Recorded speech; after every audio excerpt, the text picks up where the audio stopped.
Welcome back. We appreciate you tuning in for more Horse Talk Live on Rural TV. I am Lizzie Iwerson, and today we're talking about people who are helping people and helping horses. The gentlemen that I have with me today are two veterinarians, and they have been dedicating their work, putting their education to use at their practices at home and in California and Texas. But you're taking it a step further these days, going outside of your comfort zone probably, and helping people that that are using horses every day to make a living.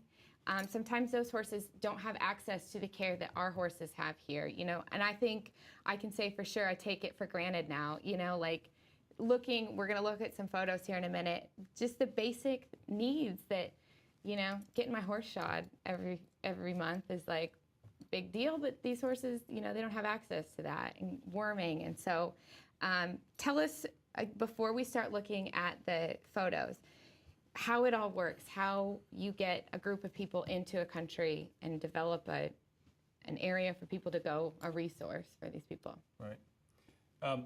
The group is called the Equitarian Initiative, and it's a nonprofit. It's a newly formed nonprofit. And this has been going on for years. I mean, people have been reaching out to help horses helping people by helping horses for years.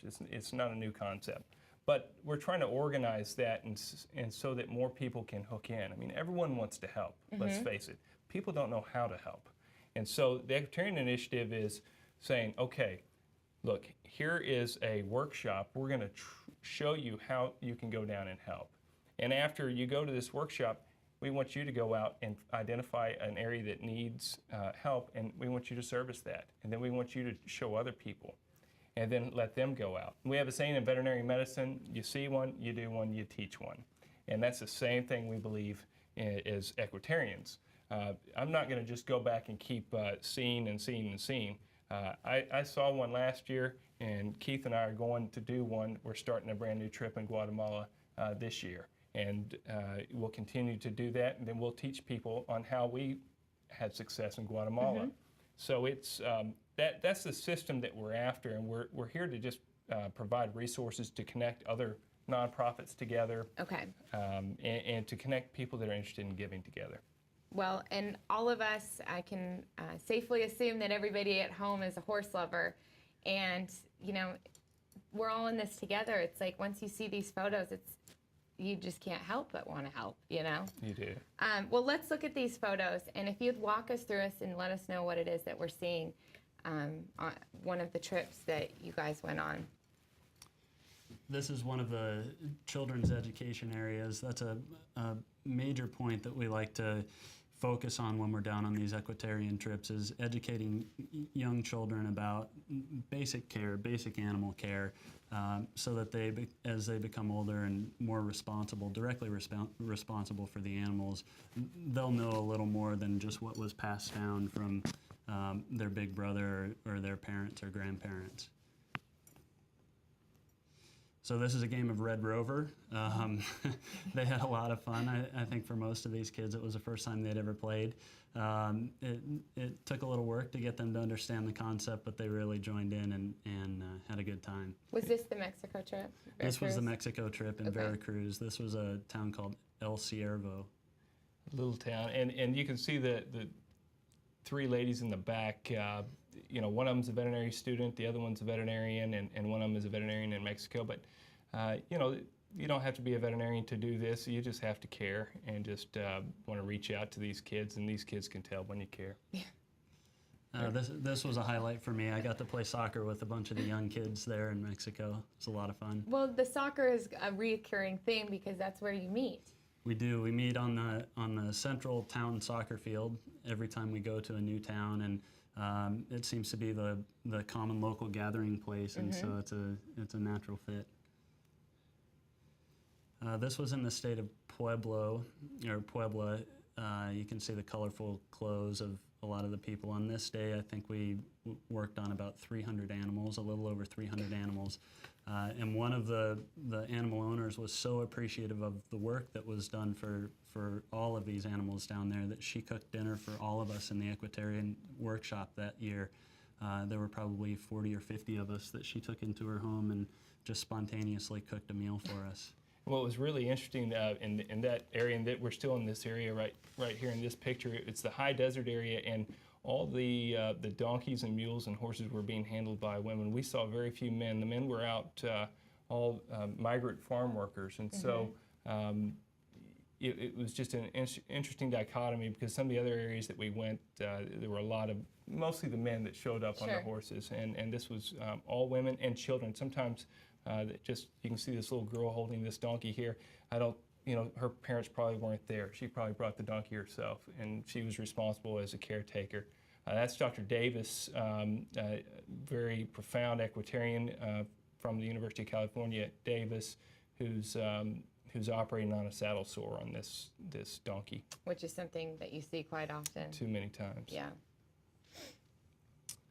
Again, here's the mom. She's got the youngest on her back, older boy holding the donkey and the dog, and that was just the common scene there in the high desert. Tuberculosis was a real issue in this area. It was always a tough thing to see, and you see it sometimes in the animals, and then you don't know how many of the people have it too. But it's a tough deal. Here's just the atrocious need for basic farriery, Lizzie. A pair of hoof nippers goes a long ways. Seriously. Yeah. Young donkey yet to be trained, but they just camped out and while we did work. And there's his owner.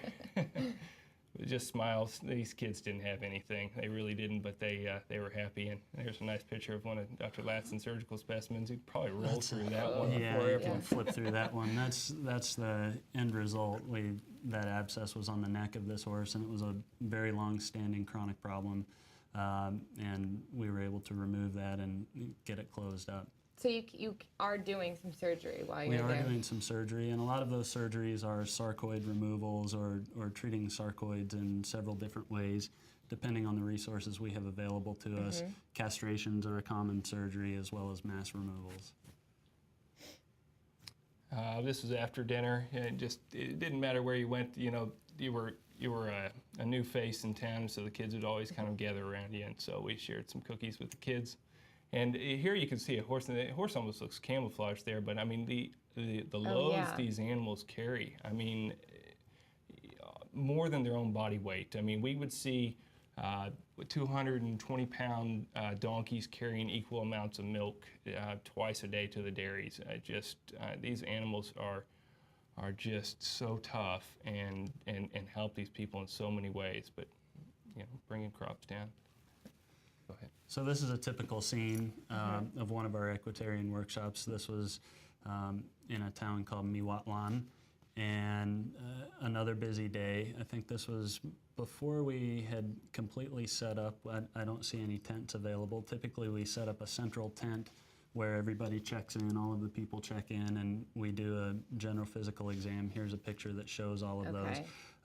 So a central tent, everybody checks in, and the animals get a physical exam, and then they're directed to certain stations, like the internal medicine station, the surgery station, the dentistry station. Dentistry is a huge problem, as is parasite loads, and so very often these animals are unable to chew their food because they've got hooks and ramps that are so bad in their mouth. And if they can chew their food, oftentimes they can't absorb it because they haven't been dewormed ever. And so those are two big areas that we focus on to try and increase the nutritional plane on these animals and increase the body condition score. And here you can see a typical rigging. That pack saddle will be a riding saddle as well as a pack saddle. They'll ride that donkey. This area where we were here had a lot of dairy, very small dairies, 5 to 7 cow dairies, and these guys would ride these donkeys around, and then they'd strap panniers full of milk on them and haul them down, and like I say, twice a day, and anywhere from 40 to 80 pounds a side. They'd have these things, just a lot of milk. And those little donkeys. Little donkeys, yep. Here's another rigging here, and the rigging, you can see the girths here are just, and those saddles, they're old, they don't necessarily fit. So we've teamed up with some other outfits that provide some saddlery and some farriery skills that merge well with the medical skills that we're able to provide as equitarians. World Horse Welfare is a great team member of ours, and who Keith and I will be teaming up with in Guatemala. But they can help a lot of these animals here that have these poor fitting saddle. I mean, you wouldn't believe the saddle pads and stuff that people show up with. Or lack thereof.